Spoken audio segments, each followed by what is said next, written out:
현재 장기 채금리 하락을 위해 가장 중요한 건 고용시장의 둔화라고 생각하고 있습니다.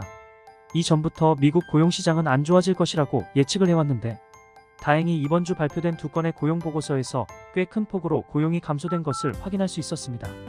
가장 중요한 지표인 비농업 고용지수와 실업률은 금요일에 발표되기 때문에 조금 더 기다려봐야 하지만 이번에 발표된 졸트 보고서와 ADP 고용보고서에서 꽤 큰 폭으로 고용이 감소되었기 때문에 아마 전달보다는 확실히 줄어든 수치가 발표될 것으로 예상하고 있습니다.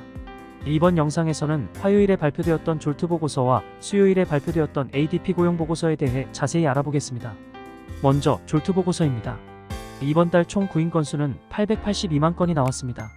전달 916만 건보다 떨어진 것은 물론 예상치였던 946만 건보다 큰 폭으로 하회하는 데이터가 나왔죠.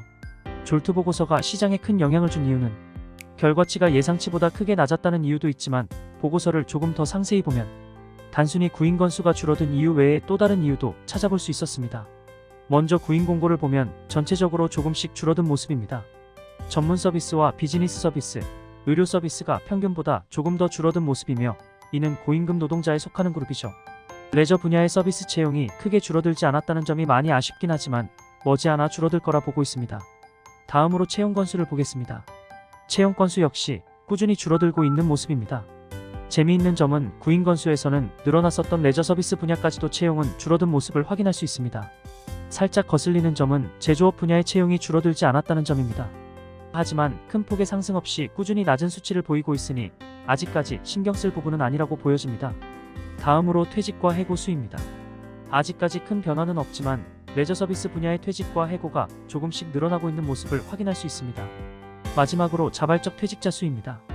보통 자발적 퇴직자 수는 고용시장이 뜨거울 때 높게 나오는 경향이 있습니다. 일자리가 많아서 퇴직을 하더라도 바로 다른 곳으로 이직을 할 수 있기 때문이죠. 그런데 자발적 퇴직자 수가 꾸준히 감소하고 있다는 것은 일자리가 줄어들고 있다는 뜻으로 이해할 수 있습니다. 이번에는 수요일에 발표됐던 ADP 고용보고서를 보겠습니다. 이전 두 달 동안 ADP 고용보고서는 다른 통계들과 굉장히 큰 폭으로 다른 데이터를 보여줬었는데요.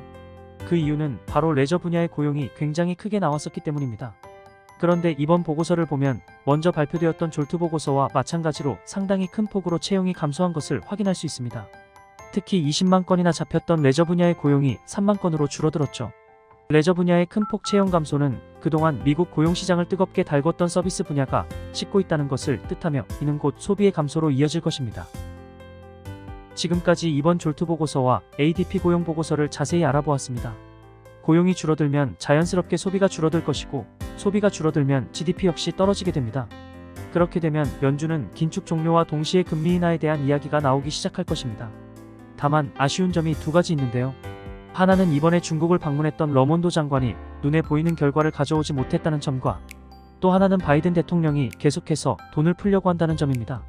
학자금 대출 탕감 정책이 제지당한 지 얼마 되지도 않았는데 이번에는 연봉 5만 5천 불 이하 근로자에게 초과근무 수당을 지급해야 된다고 이야기를 했는데요. 결과가 어떻게 나올지 기다려봐야 할 것 같습니다. 이번 영상은 여기까지입니다. 위 내용이 도움이 되셨다면 구독과 좋아요 부탁드리며 다음 영상에서도 유익한 정보로 돌아오겠습니다. 영상 시청해주셔서 감사합니다.